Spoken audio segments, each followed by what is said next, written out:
Ni hao, Assalamualaikum warahmatullahi wabarakatuh. Wode Kuan Min Si Yuza Fiona, Wode Nis Heng Si Yuza. Jadi di sini saya akan mempresentasikan video singkat terkait apa manfaat kita mempelajari bahasa Mandarin ini di masa yang akan datang.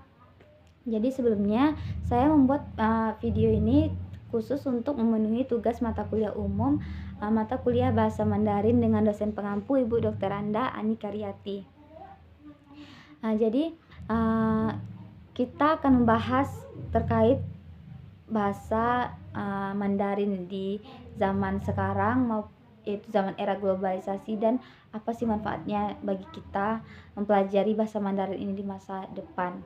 Jadi seperti yang kita ketahui, bahasa Mandarin merupakan bahasa juga sudah termasuk bahasa internasional yang digunakan oleh orang di dunia, karena yang seperti kita ketahui, bisnis di dunia ini juga merupakan peranan atau pelaku bisnis itu sendiri banyak dari orang-orang Cina atau perusahaan Cina, baik di Indonesia bahkan di belahan dunia atau negara-negara lainnya. Jadi sebelumnya kita mengetahui bahwa dalam dunia internasional kita memerlukan bahasa internasional seperti bahasa Inggris. Itu juga sangat diperlukan. Selain itu, saat sekarang ini kita juga memerlukan kita juga memerlukan pentingnya bisa berbahasa Mandarin. Jadi di lingkungan masyarakat Indonesia sering kita menemukan orang yang kesehariannya menggunakan bahasa Mandarin. Saat sekarang ini juga sangat sering kita mendengar atau menemukan orang yang menggunakan bahasa Mandarin itu sendiri. Sebelumnya sebagai orang pemula seperti kita atau aku sendiri, bahasa Mandarin itu juga terbilang sangat rumit karena terdapat beberapa perbedaan dengan bahasa Indonesia atau bahasa Inggris atau bahasa lainnya, karena bahasa Mandarin ini terdapat perbedaan seperti dalam sistem bahasanya, penuturannya, bentuk kalimatnya, banyak sekali perbedaannya. Jadi belajar dan bisa menguasai banyak bahasa juga akan menguntungkan kita sendiri, terlebih untuk karir kita ke depannya. Jadi untuk kita pelajar saat sekarang ini mempelajari bahasa Mandarin itu tidak menutup kemungkinan kita akan memerlukannya di masa depan, karena terkait yang aku katakan sebelumnya, banyak sekali perusahaan-perusahaan Cina yang berada di Indonesia bahkan dunia lainnya. Jadi otomatis jika kita ingin masuk atau ingin bekerja di perusahaan tersebut, jadi sebelum kita masuk ke perusahaan tersebut, kita akan melakukan tahap awal seperti wawancara, interview, dan otomatis interview tersebut menggunakan bahasa Mandarin. Baiklah, jadi kita kembali ke bahasa yang tadi. Belajar dan bisa menguasai bahasa akan sangat menguntungkan, terlebih untuk karir kita ke depannya, termasuk bahasa Mandarin, karena Tiongkok menjadi negara superior di bidang ekonomi yang punya pengaruh besar dalam perekonomian dunia. Bukan hanya Indonesia, termasuk dunia yang dimana terdapat banyak sekali negara-negara di dalamnya. Jadi banyak perusahaan besar yang punya hubungan bisnis dengan Cina. Karena itu tenaga kerja yang punya kemampuan berbahasa Mandarin saat ini sangat dibutuhkan. Jadi belajar bahasa Mandarin punya banyak sekali manfaat di dunia pekerjaan saat sekarang ini, apalagi di masa depan atau masa yang akan datang. Setidaknya kita bisa menguasai bahasa Mandarin dalam bentuk dasar seperti percakapan, perkenalan, dan lain sebagainya. Jadi beberapa alasan saya akan menjabarkan alasan pentingnya kita mempelajari bahasa Mandarin. Jadi apa sih manfaatnya dan kenapa sih kita perlu mempelajari bahasa Mandarin ini mulai dari sekarang. Jadi kita sebagai pelajar harus melatih sehingga kita kedepannya dapat dengan mudah dengan menggunakan bahasa Mandarin, karena seperti yang saya katakan sebelumnya, dunia perusahaan atau persaingan bisnis di dunia, termasuk di Indonesia, sangat berpengaruh dan sangat berhubungan dengan bahasa Mandarin, karena perusahaan-perusahaan Cina sudah sangat menyebar luas di belahan dunia termasuk di Indonesia. Otomatis menggunakan bahasa Mandarin itu sangat diperlukan. Jadi poin yang pertama yaitu bahasa Mandarin ini merupakan bahasa dengan penutur terbanyak di dunia. Jadi sebagai negara dengan jumlah penduduk terbesar di dunia, jadi bukan hanya Cina ini bukan hanya perusahaannya yang banyak, jadi penduduknya juga sangat banyak. Jadi populasi Cina ini sangat menyebar luas di berbagai negara. Jadi orang-orang Cina ini tersebar di belahan-belahan dunia lainnya, bukan hanya di Indonesia. Jadi bahasa Mandarin adalah bahasa yang digunakan oleh lebih dari 1/4 penduduk di dunia. Wow, banyak sekali. Jadi nggak cuma penduduk di wilayah Cina saja, tapi juga masyarakat Taiwan, Singapura, Malaysia, Hong Kong, Filipina, bahkan Indonesia juga sudah banyak sekali menggunakan bahasa Mandarin dalam kesehariannya. Jadi selain fakta tersebut, berbagai masyarakat perantauan dan keturunan Tionghoa yang bertempat tinggal di negara-negara besar seperti Australia, Amerika Serikat, dan daratan Eropa juga menggunakan bahasa ini. Bahkan 20% dari jumlah mahasiswa asing Inggris berasal dari Cina. Jadi intinya belahan bumi atau negara-negara lainnya saat ini banyak sekali penduduk Cina yang menempati tempat tersebut, belahan bumi ini, karena mereka memiliki banyak sekali populasi atau banyak sekali penduduknya.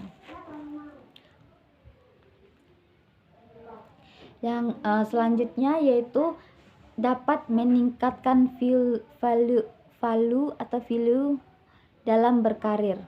Jadi dilansir dari data Box di awal tahun 2019, Cina menjadi negara kedua terbesar yang menanamkan modalnya di Indonesia. Menjadi negara kedua terbesar yang menanamkan modalnya di Indonesia.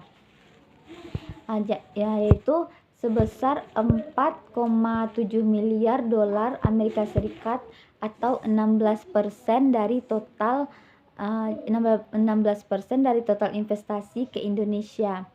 Itu artinya sumber daya manusia dengan kemampuan bahasa Mandarin ke depannya sangat dibutuhkan.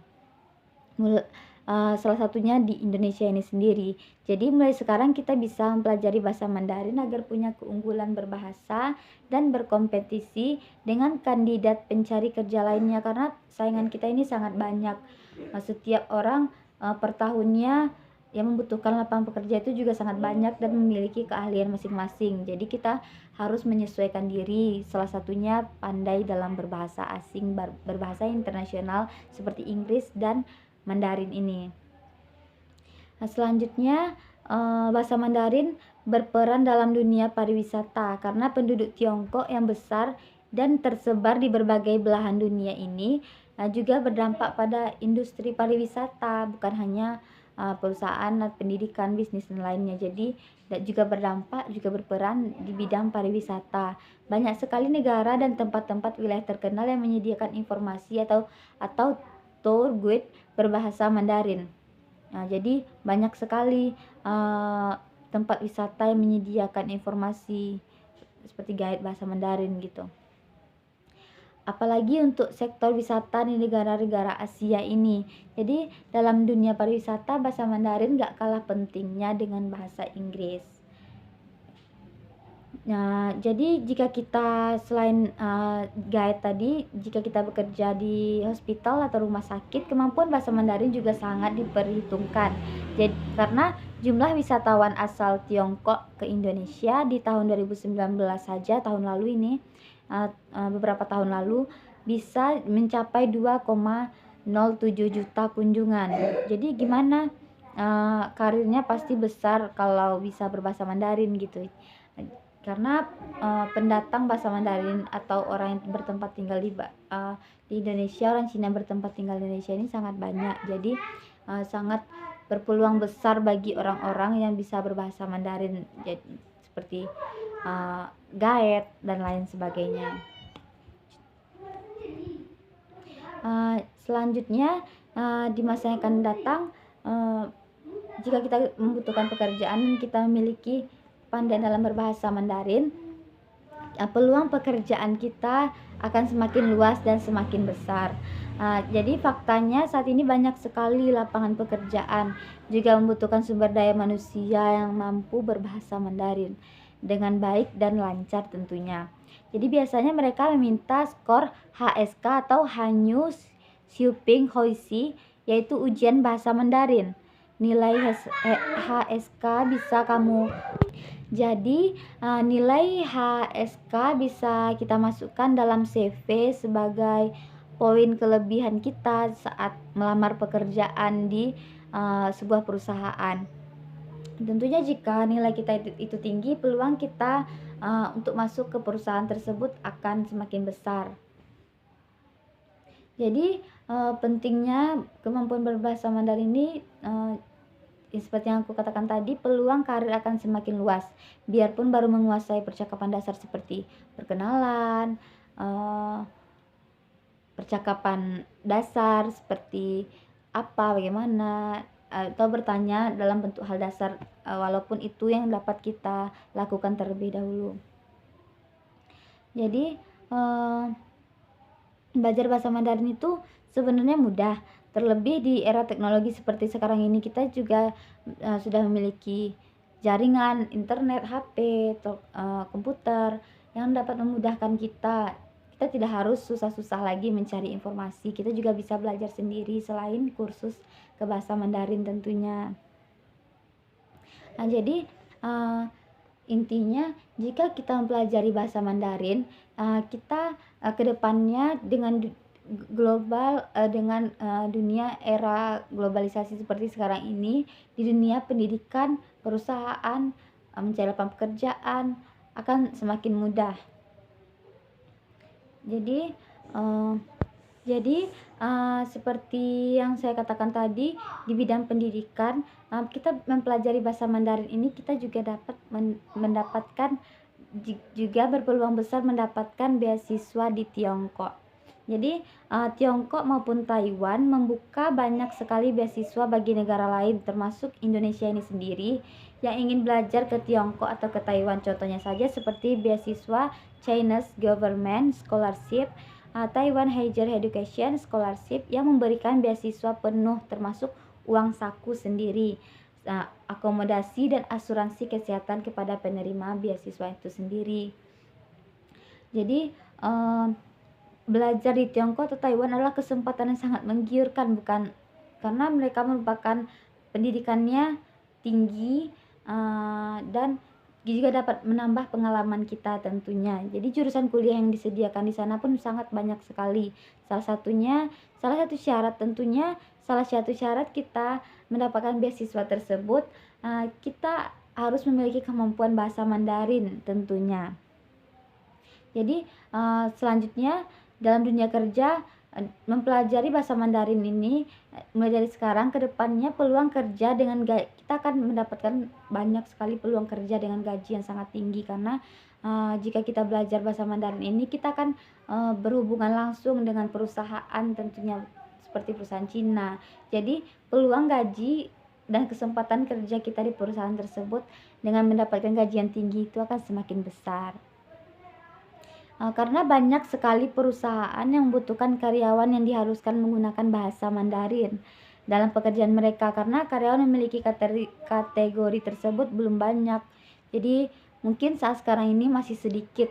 Jadi tentunya di masa yang akan datang, jika kita memiliki kemampuan skill berbahasa Mandarin, kemampuan kita tersebut bisa kita pergunakan untuk masuk ke perusahaan tersebut dan mendapat peluang kita mendapatkan gaji yang tinggi akan semakin besar.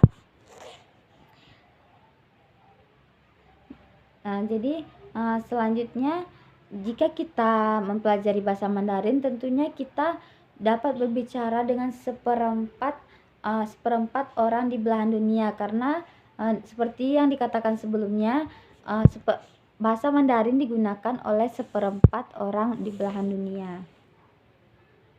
Selanjutnya dapat dapat memudahkan kita berkomunikasi saat traveling, bukan hanya menerima turis dari Indonesia. Saat kita pergi keluar, ya orang-orang banyak menggunakan bahasa Mandarin. Contohnya saja jika kita ke Tiongkok atau Taiwan khususnya, jika kita mempunyai bahasa Mandarin, kita akan lebih mudah berbahasa dan berkomunikasi dengan mereka, karena di Tiongkok itu mereka jarang menggunakan bahasa Inggris, mereka banyak menggunakan bahasa Mandarin tentunya. Selanjutnya, dapat memperluas dunia bisnis. Karena di Indonesia, komunitas Mandarin berdiri dan beranggotakan lebih dari 500.000 orang. Dan di dunia bisnis, Cina telah menjelma sebagai pemeran utamanya. Jadi, Cina ini berperan sebagai pemeran utama di dunia bisnis di Indonesia, bahkan dunia. Jadi dengan bisa menggunakan bahasa Mandarin juga dapat membuka peluang dengan bekerja sama dengan mereka, seperti bukan hanya menjadi karyawan di perusahaan mereka, kita juga bisa berdiri di kaki sendiri dan membentuk perusahaan sendiri dengan bekerja sama dengan mereka. Tentunya untuk itu semua kita juga memerlukan skill berbahasa Mandarin. Jadi selain itu, mempelajari bahasa Mandarin ini juga dapat memperluas relasi kita atau pertemanan kita. Jadi kita bisa berteman dengan orang asing, seperti terutama orang Cina yang memiliki kemampuan berpikir yang pintar. Jadi jika kita berteman dengan mereka, otomatis kita bisa bertukar pikiran dengan mereka. Jadi sekian presentasi dari saya. Jika ada kekurangan dan kesalahan, saya mohon maaf. Bye bye.